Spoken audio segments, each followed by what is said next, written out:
Bien, vamos a empezar. Les recordamos, por favor, que aquellos que quieran escuchar la traducción simultánea, tanto del portugués al castellano como del castellano al portugués, elijan la interpretación abajo a la derecha, donde está el mundo, el globo terráqueo, y ahí pueden elegir el idioma en el cual prefieren escuchar. Así que bueno, nuevamente, buenas tardes, buenos días. Es un placer recibirlos en nombre de las oficinas de Planetree, que trabajan regionalmente en América Latina, la oficina de Planetree Brasil, la oficina de Planetree Latinoamérica, que está compuesta por las oficinas Norte, Centro y Sur. Ustedes escucharán de nosotros según el programa en cada una de las diferentes secciones que estarán acompañando los diferentes componentes del programa.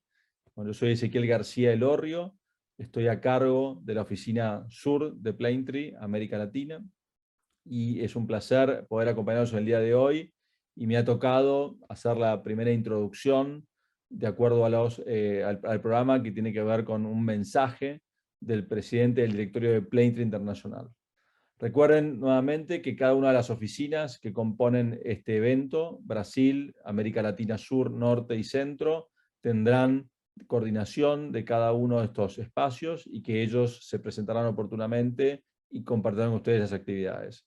Les agradecemos mucho su interés nuevamente, y ahora paso a compartir la pantalla y vamos a escuchar unas palabras del presidente del board, del directorio de Planetree, el doctor Patrick Charmel. Esperemos que vaya bien esta parte, un segundo. Bien, pediría que dejen, perfecto, muchas gracias, obrigado. When we or a loved one are in need of health care, there's a universal desire for safe, effective care and treatment. We also hope, and certainly expect, that the care we receive will be delivered with kindness, compassion, and respect, and that healthcare information will be provided in a way that we understand. We trust that our human needs won't be overlooked in treating our medical needs.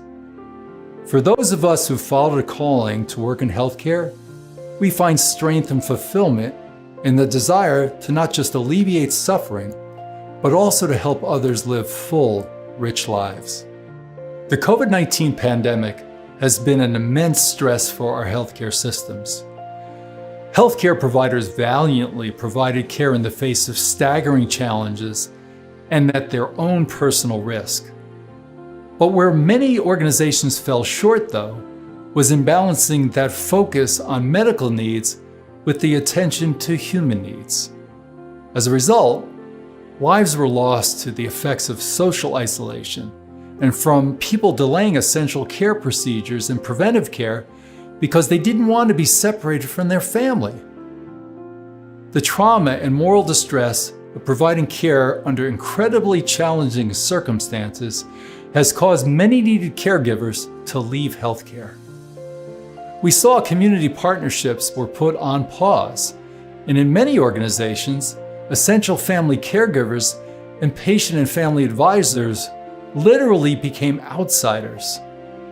Here at Griffin Health, we were fortunate to maintain many of our Planetree principles throughout the pandemic, thanks to our skilled and dedicated caregivers.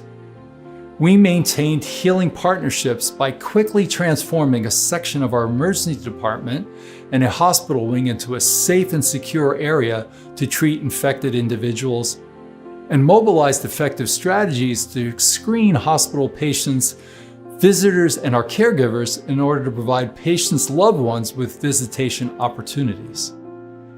Our primary and specialty care providers attained a sense of human interaction through telehealth services to their patients. While telehealth allowed us to continue to inform and empower individuals with patient education, Griffin as a whole developed new partnerships with our community and state through robust COVID-19 testing and vaccination programs. So where do we go from here? As we emerge from the pandemic, I hope that as a global person-centered care community, we can use what we've learned during these past 18 months to prepare for any future crisis, but also that we continue to leverage the advancements in patient-centered family engagement that emerged as pandemic solutions and move to firmly embed them in how care is delivered from here on out. Person-centered care provides us with opportunities to advance care. It's the intersection of quality, compassion, and partnership, all converging around the human experience of health and well-being. And we know, because the evidence bears it out, when we're all doing person-centered care well, it improves not only quality of care, but quality of life for our patients, for their families, for the healthcare workforce, and for our communities. We now understand better than ever the connection between engaging our patients and their families as our partners and improved clinical outcomes, as evidenced by the international coalition that developed the guidelines for a compassionate approach to family presence during the pandemic. That knowledge has fueled aspirations of person-centeredness around the globe. It's been immensely gratifying and so encouraging to see person-centered care principles embedded in national healthcare policies, in accreditation standards, in educational curricula, and most importantly, in the cultures and care delivery practices of healthcare organizations around the world, including the pioneering medical centers and healthcare clinics in Latin America that have brought the model to this region.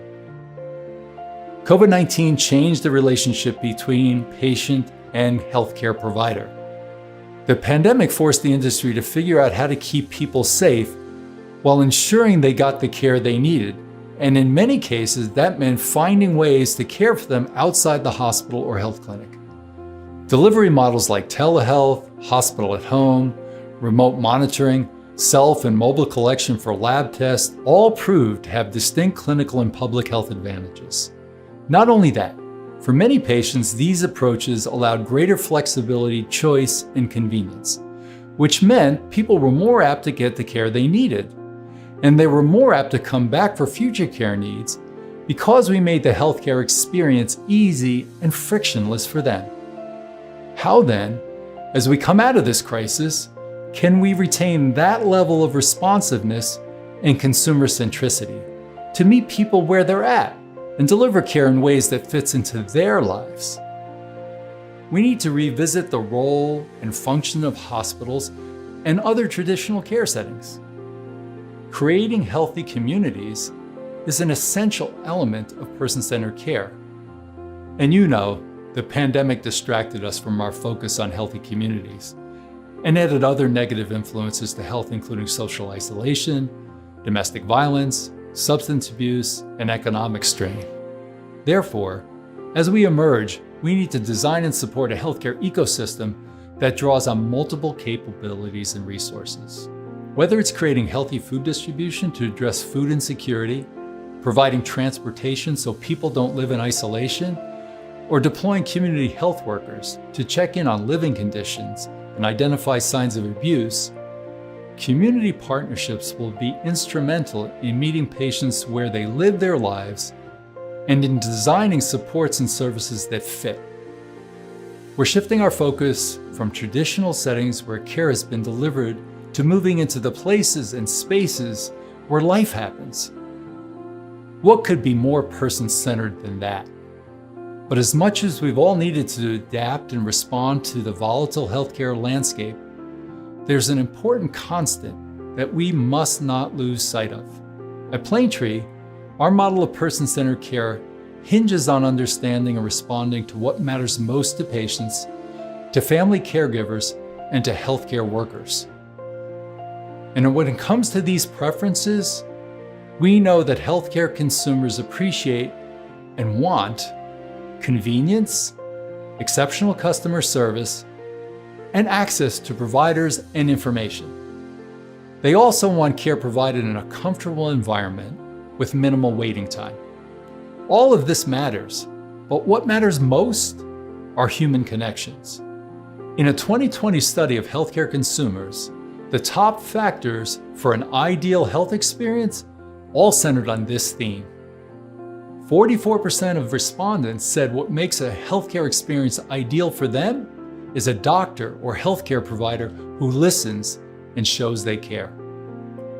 42% said a provider who spends time and doesn't rush.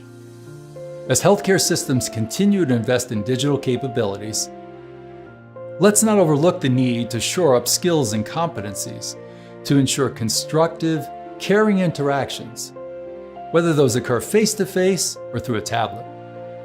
You know, it's unrealistic and it's unfair to expect all caregivers to be naturals at remote care delivery and virtual communication skills. And yet, these skills will be key to providing successful person-centered care from this point forward. To make sure our people have what they need to deliver optimal care, we have to invest in skill building in addition to the necessary technology infrastructure. Not only that, the quality of these interactions and care overall shouldn't vary based on someone's background, identity, or traits like race and gender. And yet, we know that certain implicit biases exist in healthcare, and those biases have detrimental effects on health outcomes. This is not to say that interactions in care will be delivered the same way for every patient every time. In a person-centered approach, care and treatment plans are personalized to address each individual's background, identity, and personal history. But those two are competencies we need to cultivate within the healthcare workforce. Uncovering these underlying biases in care delivery and supporting our staff to find ways to address these in sensitive and effective ways is fundamental to delivering quality care and compassion and partnership. So as we look to the future of person-centered care coming out of the pandemic, we have the opportunity to course correct and to reestablish those person-centered practices that were put on hold. And we can do that in a way that firmly establishes that person-centered care does not come at the expense of safety. In fact, by welcoming family caregivers into our facilities to actively participate as care partners, we're actually positioning our patients to achieve better outcomes.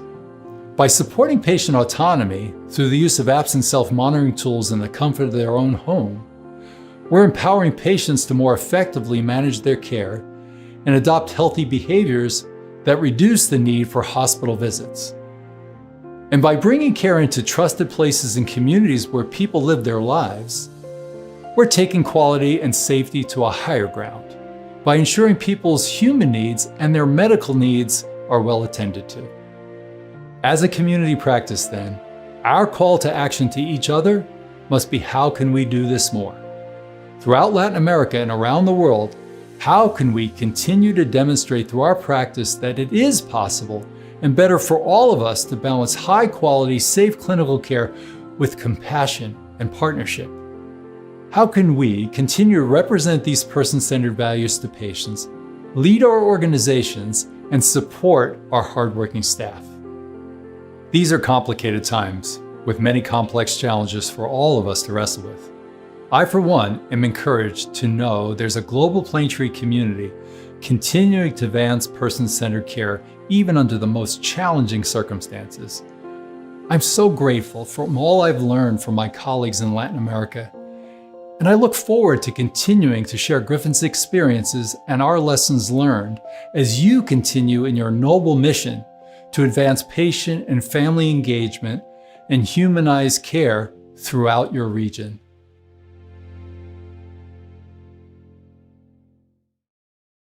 Hola nuevamente. Bueno, esperemos que estas palabras de parte de Patrick Charmel, que es el presidente del directorio de Planetree International, hayan sido interesantes para ustedes. Griffin Health es la organización a la cual él pertenece como sistema de hospitales y que tiene una relación muy próxima también a Planetree Internacional. Y bueno, y para seguir con el programa, nos toca ahora escuchar unas palabras, unos saludos de Sidney Kleichner, que es el CEO o también presidente del board de el sistema Albert Einstein de Sao Paulo, Brasil. Así que creo que un breve video en el cual él nos envía sus saludos. Ahí vamos, gracias.